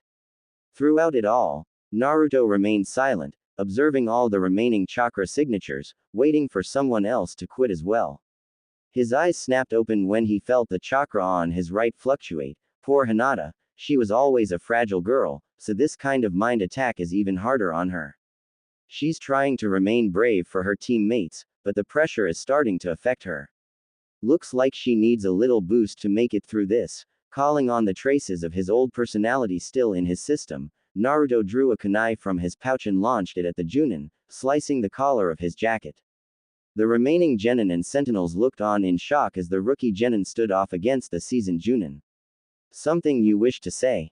Asked Ibiki, covering his surprise at the sudden action. Yeah, don't underestimate me. I am a shinobi, and a shinobi never backs down from a challenge. You can try and scare me off all you want, but as long as I still draw breath, I will never give up. This one is different than the others, are you sure? This decision will affect the rest of your life. Naruto merely smirked and crossed his arms. Those who stray from the path of justice have no courage, but under the wind of a strong leader, cowardice cannot survive. Those were the words of the Yondaime Hokage. My dream is to become the Hokage. If I don't have faith in myself to pass this test, then how can I ask the people to have faith in me to protect and lead them? I will stand by my word, for that is my nindo, my ninja way. Ibiki watched as the fear and worry left the faces of those still present, replaced by a strong conviction to succeed. This kid is interesting. He seems to have replaced everyone's worries with a strong determination. 78 left, more than I expected. But drawing this out would be pointless. After that little speech, all of them seemed to have grown a backbone. Looking around at the sentinels, he received a nod from each of them.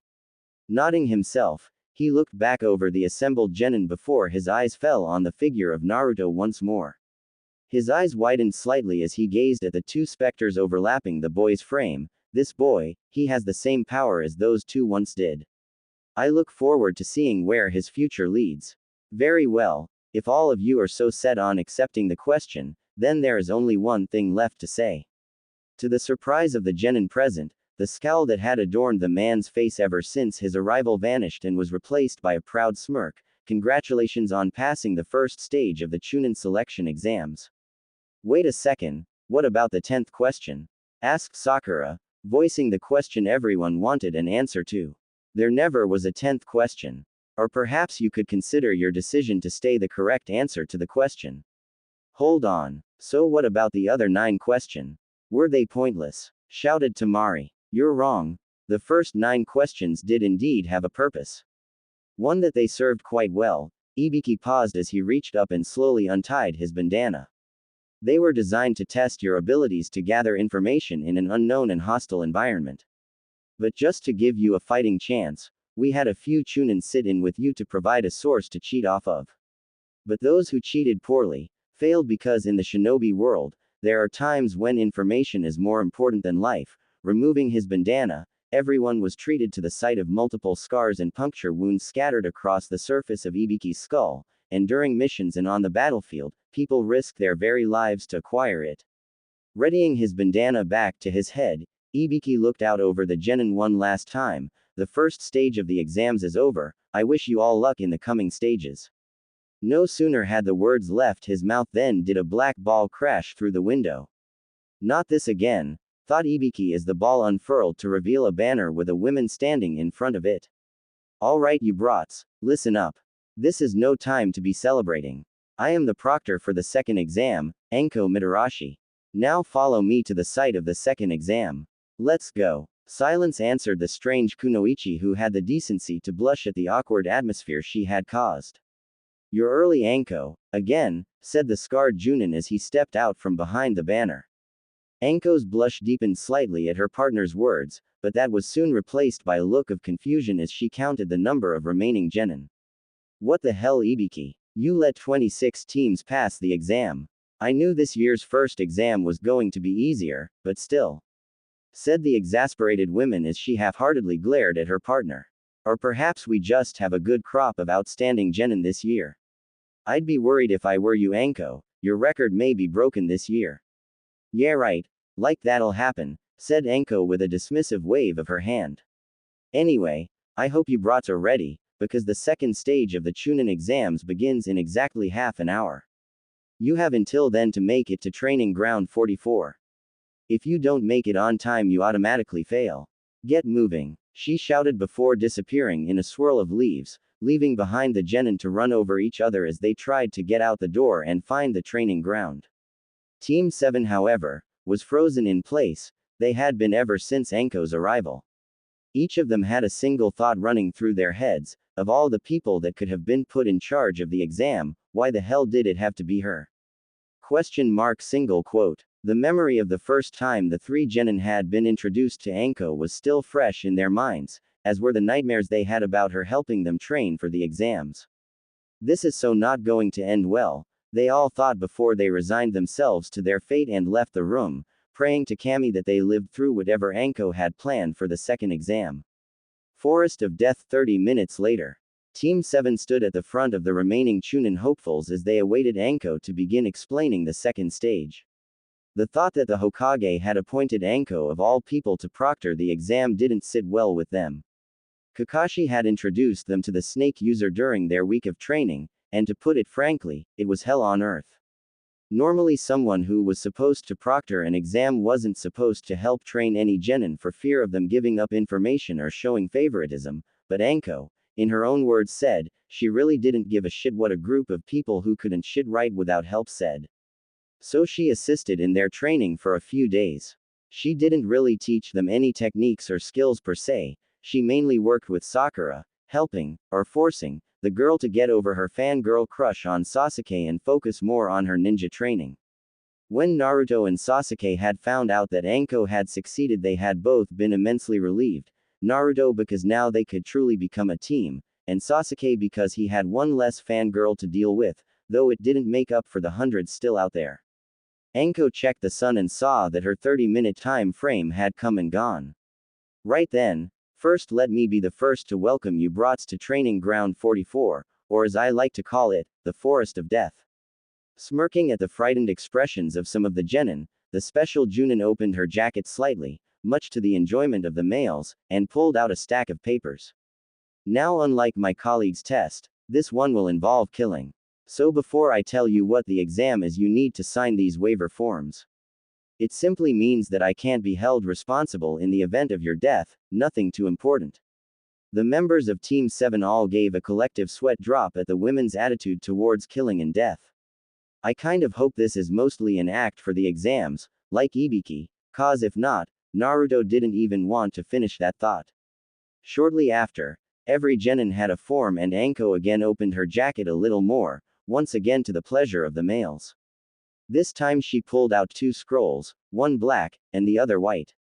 Each scroll had a kanji on the outside, one for heaven, the other for earth. Now I'm not one for boring long-winded instructions and details, so I'll make this simple. Each team will receive either a heaven scroll or an earth scroll. Once all the scrolls are passed out, you will report to an assigned gate, where you will enter the forest once I give the signal. Once inside, you all will compete in an all-out scroll battle. Your objective is to reach the tower in the center of the forest within 5 days' time, with both scrolls in your possession. Now the only real rule is that you can't look at the scrolls, other than that anything goes, killing, maiming, torturing, all of that is fair game. The only stipulation against a team passing is that you must have a complete team in order to pass. So one of you dies, you automatically fail. Putting the two scrolls back into her jacket, the snake mistress gave a disturbingly cheery smile to the crowd of genin. So, any questions? What happens if we look at the scrolls? Asked a Konoha genin. Anko began chuckling slightly, unnerving many of the genin present. If you open the scrolls, well, let's just say it won't be pretty and leave it at that, shall we? Now that that's cleared up, everyone fill out your forms, get your scroll and get to your gate. The exam begins on my command. One by one the teams moved behind the curtained-off booth and received their scrolls. Team 7 stood off to the side watching as each team went through and moved towards their gate. Looks like they're not going to let us know which teams get what scroll, or who's carrying it. Are you surprised? They are testing our abilities in a real-life situation. The less we know about our enemies, the better in their minds, said Naruto with his arms crossed as they watched Gaara and his siblings enter the booth. Yeah, it's just like Ibiki said, Sakura said as she stood up from where she was sitting, we're risking our lives for information. Everyone here is our enemy now, whether they are from Konoha or not. Yeah, said Sasuke with his hands in his pockets. Judging by the setup of things, it's safe to assume the third stage will be held in the center tower. It wouldn't make sense to have us go all the way out there only to turn and go somewhere else for the next stage. Sasuke's right, said Naruto, and if the exams follow through with tradition, the third stage will be individual matches between the competitors. Which is why, as soon as we are within the forest and out of sight of everyone, we will drop our little act and reveal our true selves. Finally, said Sasuke with a smirk, this genjutsu act of ours was beginning to get a little uncomfortable. It'll be good to test our skills in the field instead of in a spar. Naruto and Sakura nodded in agreement with their dark-haired teammate, before all three of them moved toward the booth to receive their scroll. Handing over their forms, they received a heaven scroll, which Naruto placed in his hip pouch. A few minutes later found the team standing outside of Gate 12, eagerly awaiting the call to start. On the other side of the forest, Team 10 was waiting for the exam to begin as well, though in their own unique way. Choji was desperately counting how many bags of chips he had with him, and begging the proctor to postpone the exam so that he could go get more. Shikamaru was mumbling about troublesome things, but mentally he was determining which teams they should target and how they may stack up against them. Ino's eyes had a far-off look to them as her thoughts drifted back to her fellow blonde. Ever since she had inadvertently ended up on his back, she couldn't get what she had felt out of her head. All of the guys from the academy had been in relatively good shape, with a few exceptions, but Naruto wasn't relatively good. If what she had felt was real, he was ripped. But that wasn't what had gotten to her. No, what she couldn't get out of her head was how warm he was, and how right it felt to have her arms wrapped around him. What the hell is wrong with me? Why can't I get Naruto out of my head? It's not like I like the guy. I love Sasuke. But every time she tried to convince herself of that, what Sakura said before the first exam crept into her thoughts. Was forehead right? Have I allowed my skills to suffer because of a crush? The blonde Kunoichi was brought out of her thoughts by Anko's voice coming over the speaker. Alright you brats, the second stage of the Chunin exams begins now. The gates were flung open as the team swept into the forest, looking for anyone who might have the scroll they needed. Ino and her team jumped from branch to branch as they moved deeper into the forest. So what's the plan, Shikamaru? Asked Choji. He may have been upset about how many chips he had with him, but he knew when it was time to get serious. Let's head for the tower, said the laid-back genius. We can set up an ambush for when the other teams are weak from the forest and take them out. It's troublesome, but it's our best bet at getting the scroll we need. Actually, Shika, began Ino, I think we should go find Team 7. Huh, why's that, Ino? Asked Shikamaru, though he had a suspicion it had to do with why she was flustered before the first exam. I don't know, I just have this feeling that something isn't right about them, especially Naruto. Didn't you notice that during the first exam, Naruto just sat still for the entire time?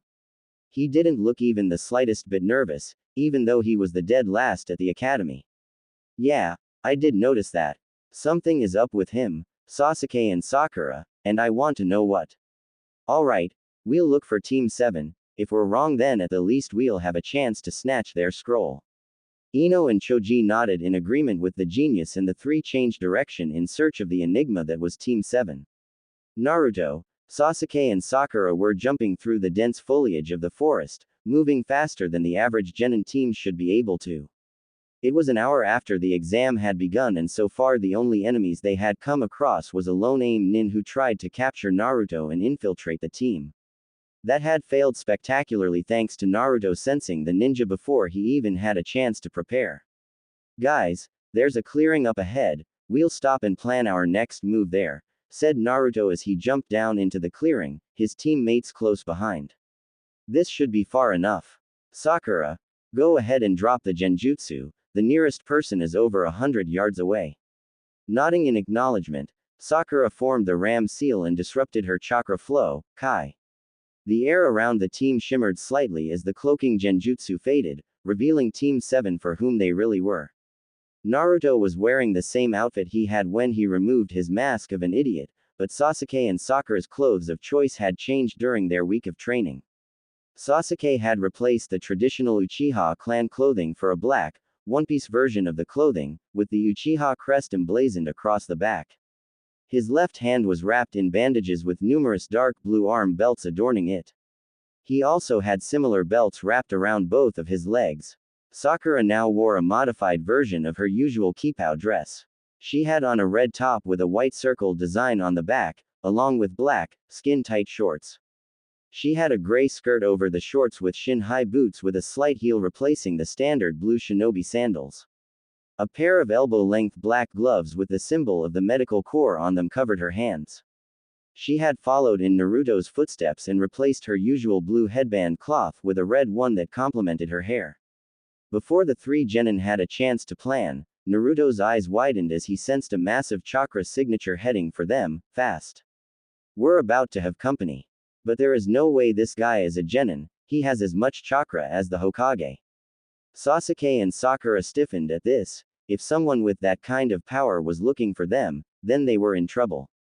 What the hell is someone like that doing these exams? Shouldn't someone have noticed them before now? Asked Sasuke as he activated his Sharingan and saw the dark, ominous chakra the person moving towards them had. Whoever they are, their chakra isn't normal, it feels almost evil, finished Naruto. There is only person I know of that could have that kind of chakra, and if he's in the village, we have to warn the Hokage somehow. We need to try and buy ourselves some time. Let's make some clones and see if we can learn anything about this guy. Forming his signature cross-hand seal, a single shadow clone appeared next to him. Sasuke and Sakura were quick to follow his lead, though they each made a Raiden shadow clone and a Doden shadow clone respectively. The clones transformed so that they looked like the three had before, dispelling the genjutsu while the originals hid in the trees at a safe distance to observe their new enemy. A few seconds passed before a powerful blast of wind passed through the clearing. The two elemental clones managed to hold their ground from the attack, but Naruto's clone was swept away by the wind, dispelling once it collided with a tree. Damn, not good. That was a high-powered Fuden technique. If he can use jutsu of that caliber, we'll have a serious fight on our hands, Sasuke said as he observed the damage caused with his Sharingan. He's here, whispered Naruto as a figure slowly began to rise out of the ground. It was an older-looking Kusa-nin wearing a straw hat, but that was the only normal thing about him. He was emitting large amounts of killing intent that had the two clones shaking in fear. We can't take this guy head on, our only hope is the element of surprise. Sakura, disrupt his footing and Sasuke and I will attack while he's off balance. Got it, said Sakura as she jumped down to the ground as silently as possible while forming hand seals. Doden, tearing earth turning palm, when her hands touched the ground, the earth around the Kusa shinobi began to break and spiral in on itself. Not expecting such a response from a team of genin, the disguised Orochimaru was forced to jump towards one of the trees to avoid being crushed. Unfortunately for him, the branch he was about to land on exploded, launching him through the air towards a waiting Sasuke. What the? Thought the man as he looked over his shoulder at the last Uchiha, it seems that they are more skilled than I gave them credit for. Sasuke took out 2 handfuls of shuriken and threw them in a wide arc at the airborne shinobi. The lethal stars crossed paths in front of the long-haired shinobi, and only then did he realize that they were being guided by wires. Pulling on the wires, Sasuke manipulated them so that they completely ensnared his enemy, preventing him from escaping. Clenching the wires in his teeth, the dark-haired genin sped through a series of hand seals, ending in the tiger seal. Kaden. Dragon Fire Jutsu, fire erupted from Sasuke's mouth and traveled along the wire towards the bound shinobi. Impressive Sasuke-kun, but still rather predictable, the trapped man's thoughts halted as he saw Naruto appear next to Sasuke, already finishing his own set of seals.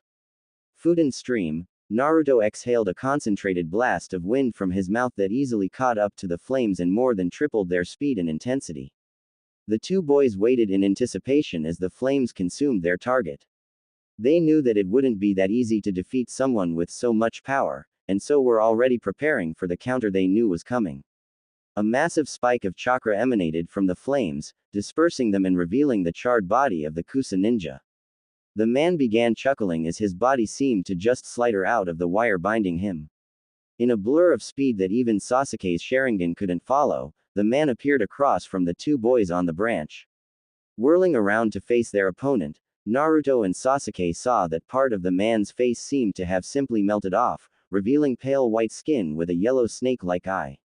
Kukuku, I must admit, you caught me by surprise with your level of skill, but now I believe it is time for me to see what you are really capable of.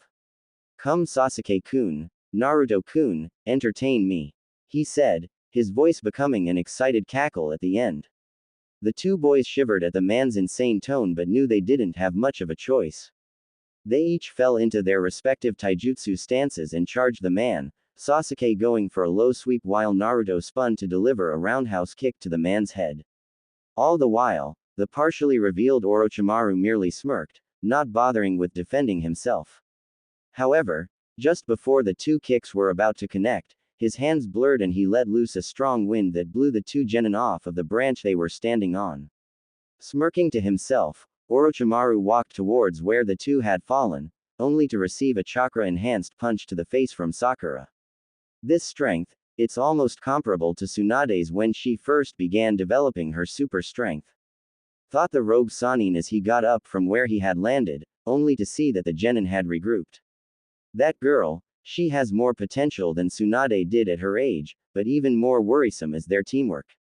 If this is what they are capable of now, then given the proper training, these three could easily surpass we of the Sannin. Kukuku, I knew Sasuke-kun would entertain me, but I never imagined all three of them would provide me with such a challenge. Well, I must say that was quite unexpected, but now it is time for me to take what I came for. The three genin's eyes widened as the man blurred towards them, kicking Sakura away before she had a chance to react. Sasuke attempted to strike the man with a kick to the head, but he blocked it with ease. Grabbing a hold of the leg, Orochimaru threw the last Uchiha into another tree and watched as he collapsed on one of the branches. Naruto jumped away from the man and weaved hand seals as fast as he could. Orochimaru wasn't about to let him have the chance to attack and extended his tongue to wrap around the boy's ankle. Naruto cursed as he was swung into a thick branch, only to be pulled back towards the man who had a kunai poised to kill him. Orochimaru smirked as he plunged the kunai into Naruto's heart to the screams of his teammates.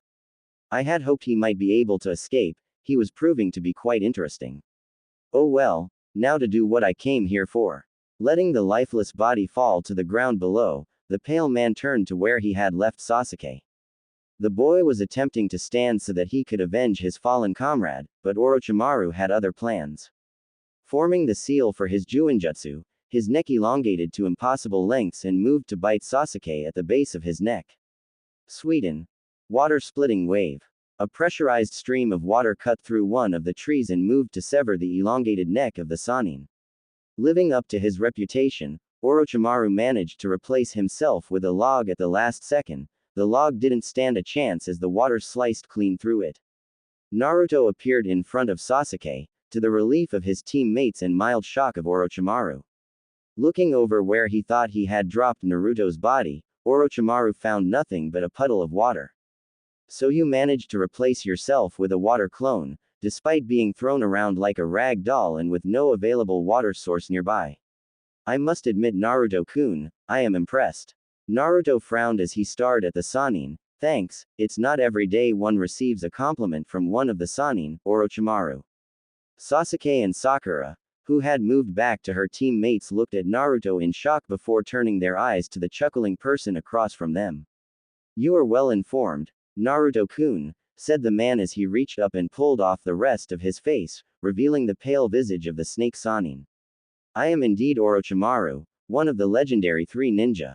Why are you here? What do you have to gain by attacking us? Kukuku, what I want is quite simple, said the rogue ninja. Team 7's eyes all widened when the Orochimaru in front of them turned into a pile of mud.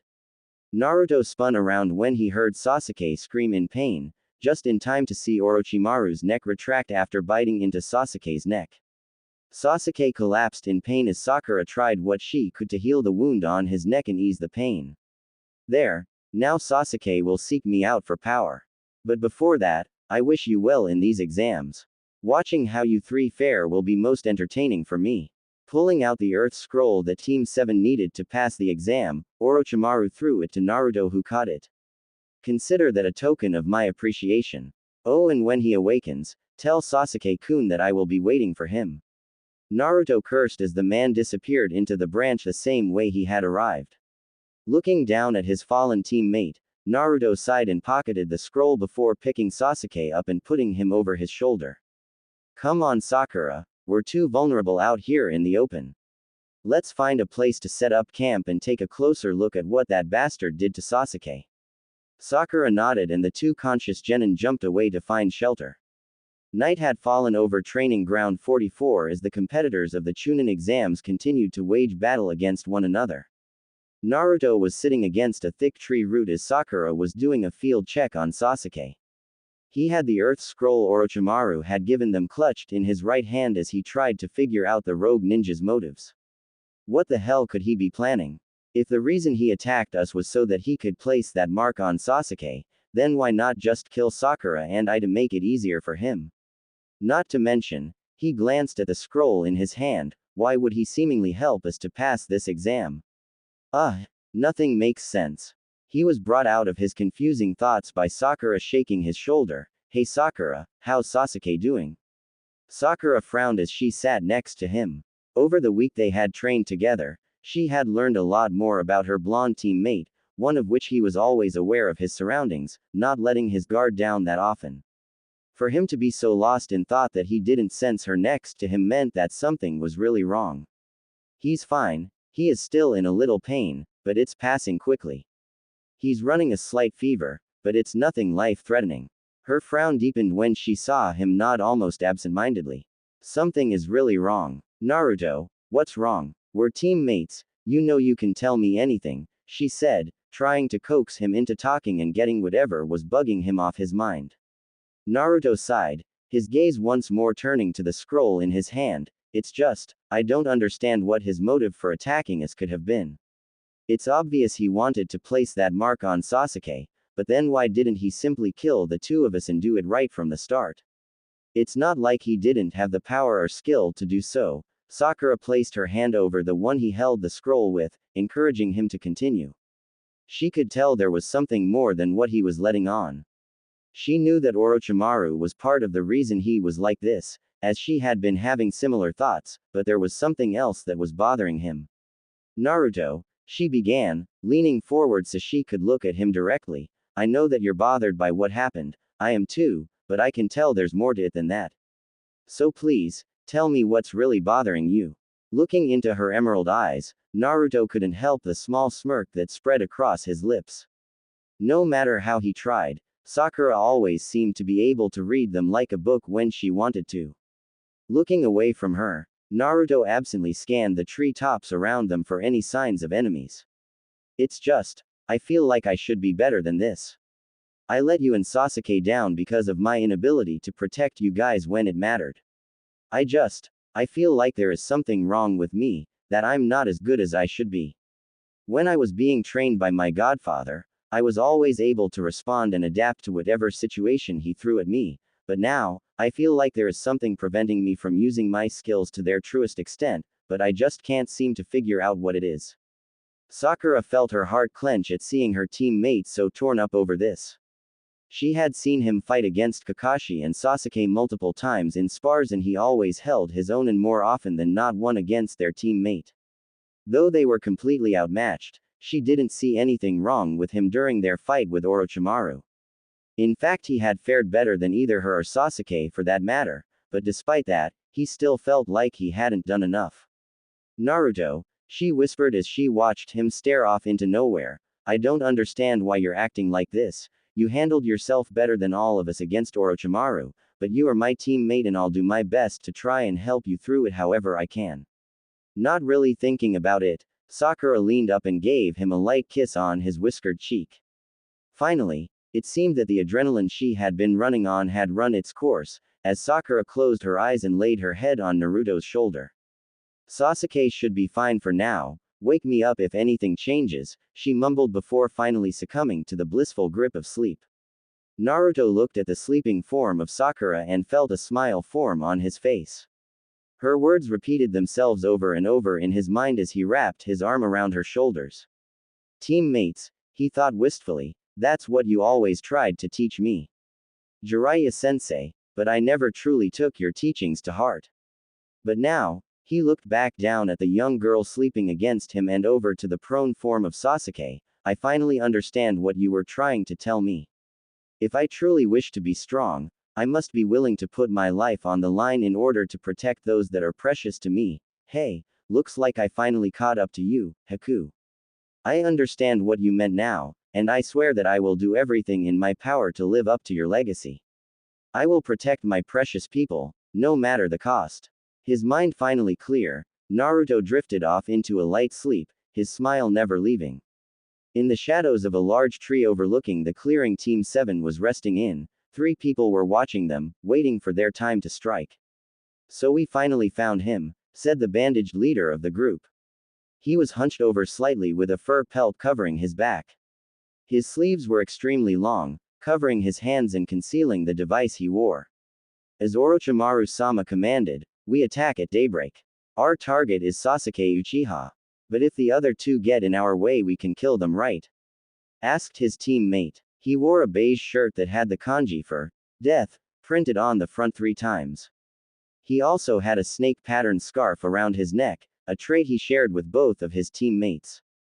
Of course, replied the bandaged genin as they retreated into the shadows to await the rising of the sun. With Team Guy, the sun will be rising soon, said Neji Hyuga as he sat with his team at the base of a large tree. Most of the teams will be resting now, so we'll attack as planned. We'll split up and scout the area.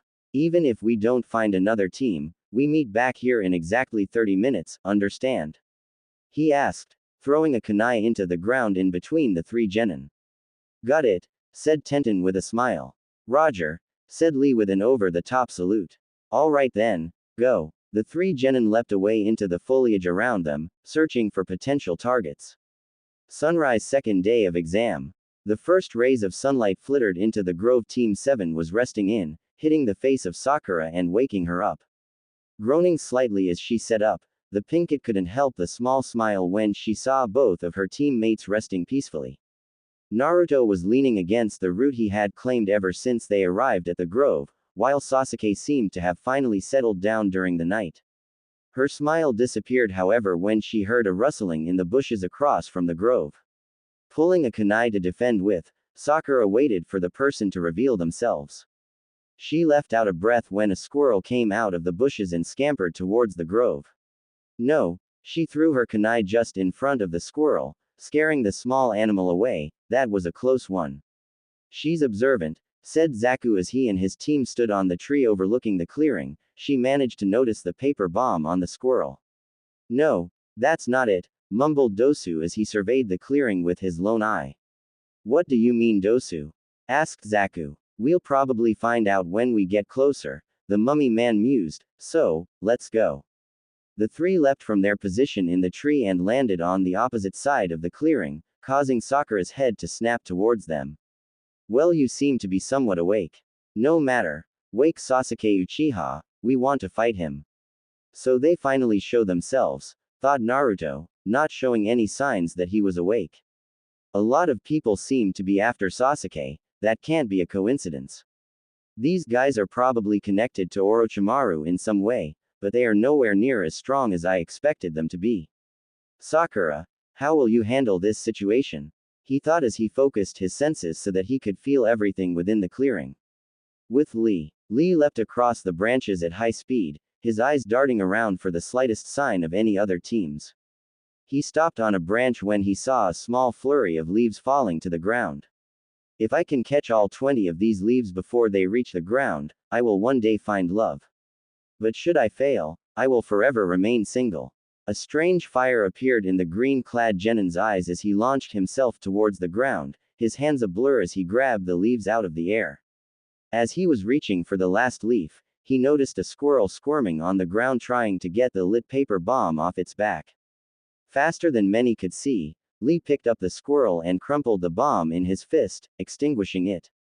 Phew, made it in time, he sighed as he sat up and threw the useless bomb away. Who would do something so horrible as to put something like this on an innocent creature like you? As if it could understand him, the squirrel turned towards the direction it had come and began squeaking loudly. So there that way. Show me the way, my little friend, they should pay for doing something so unyouthful. With Team 7 and Odo team, Sakura was thinking along the same lines as Naruto and decided to try and get some answers from them. I know Orochimaru is behind this, so tell me, what is his reason for being in our village? The three Odo genins' face registered shock at the question, but it was quickly replaced by ones of confusion. I wonder what Orochimaru-sama is thinking, mumbled Dosu aloud as his single eye narrowed in suspicion. It doesn't matter, but seeing as you know so much, we can't let you go alive. You two hang back, I'll kill this girl, and then I'll kill her two pathetic teammates. Wait, Zaku, said Dosu as he walked forward to where Sakura's kunai was sticking out of the ground. You aren't very good at this, are you? Recently overturned stones, different colors of dirt and grass where it doesn't normally grow. Booby traps are only effective if they go unnoticed. Too bad you won't be alive long enough to use that knowledge. Dosu and his teammates jumped high above the clearing, planning on coming at Sakura from above to finish her off. Sakura smirked as she cut a wire next to her and a giant log swung down towards the airborne genin. Another trap above, as if we would fall for such a basic ploy, said Dosu as he placed his uncovered right hand on the log while forming a half-ram seal with his left. The log was blasted in half by the sound waves emanating from his gauntlet, but it served its purpose for Sakura as two clones appeared above the three. What? Doden. Earth-style wall, the two clones' cheeks swelled before they expelled a stream of mud, forming a circle around the opposing genin. The mud rose and solidified into a wall of earth, trapping the Odo ninja inside it. The two clones landed on top of the wall and began going through hand seals again, but Dosu wasn't going to give them the chance to finish. Placing his right hand on the wall, he once more used the sound vibrations of his gauntlet to shatter the earth, while Kin and Zaku dispatched the clones with kunai. His attacks must utilize some kind of vibrations, that's the only way he could have destroyed that log in my wall. Sakura's thoughts were halted as the three once again launched themselves towards her, ready to end it. Before any of them had a chance to react, a green blur appeared and kicked the three foreign genin away with a powerful spin kick. Wait, isn't that, who are you? Asked Dosu as he stood up and looked at the strange newcomer. I am the beautiful green beast of Konoha, Rock Lee, he said as he took the opening stance for his Goken Taijutsu. This time it was Sakura who asked the question, why are you here? She was slightly relieved at the boy's arrival, but still, it seemed a little too perfect for her liking. I was following a little friend of mine when I saw your fight. Though we may be competitors in this exam, we are still both Konoha ninja. I will not allow one of my comrades to fight alone, especially not one as beautiful as you. Lee said with a small blush as he looked back at Sakura. Thanks for the compliment, but I believe we have more pressing matters to deal with, said Sakura as she drew another kunai and got into a stance in front of her teammates. Yosh, then let us end this, said Lee as he turned back to the Odo genin, a fierce determination in his eyes. He seems to be quite advanced in taijutsu. It will be interesting to see how he deals with my attack, thought Dosu as he uncovered his right arm and ran towards the two Konoha genin. Sakura reacted instantly and threw her kunai, which Dosu jumped over. Rearing his arm back, the bandaged Odo nin prepared his attack, but before he could, Lee punched his arm straight into the ground and pulled up a massive tree root with his bare hands. That's some impressive strength he has there, thought Naruto, still keeping up his facade of being asleep. I definitely look forward to testing my skills against his in the future. However, he and Sakura are still at a disadvantage. It seems these Odo guys use sound-based techniques. Not something that is easily defended against. I just might have to intervene if things get out of hand. Especially if those three don't try and help.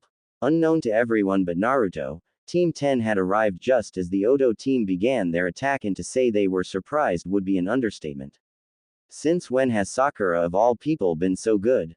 Questioned Shikamaru as he and Choji watched the fight with wide eyes.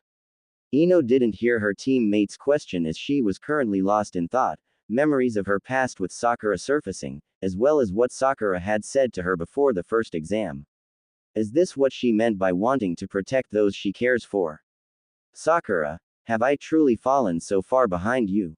Guy-sensei, please forgive me, but I must use that technique, thought Lee as he unraveled the bandages around his arms. Sakura-san has not fully recovered from her sleep. I will have to handle the brunt of the fighting. I don't know what you're planning, but it won't work, said Dosu as he raised his gauntlet to strike once again. Lee crouched down as the Oto Nin moved to strike him, but before he had a chance, Lee vanished in an intense burst of speed. He vanished. Lee appeared beneath the bandaged genin and sent him flying with a powerful upward thrust kick.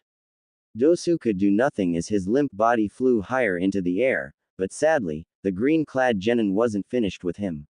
Appearing underneath the genin, the bandages of Lee's arms wrapped around him, preventing Dosu from countering. Grabbing a hold of his now trapped opponent, the two began to spin at high speed as they fell to the ground head first. Take this, front lotus. Not good, Dosu can't defend himself like that, said Zaku as he flashed through hand seals. Burying both of his hands underground, the spiky-haired genin released a wave of pressurized air that softened the earth where the two would land. Lee jumped away from his victim just before he impacted with the ground, watching as Dosu crashed into the now softened dirt. His eyes, along with Sakura's and Team 10's, widened when Dosu shakily stood up from the attack. Looks like I made it in time, smirked Zaku as he pulled his hands out of the ground.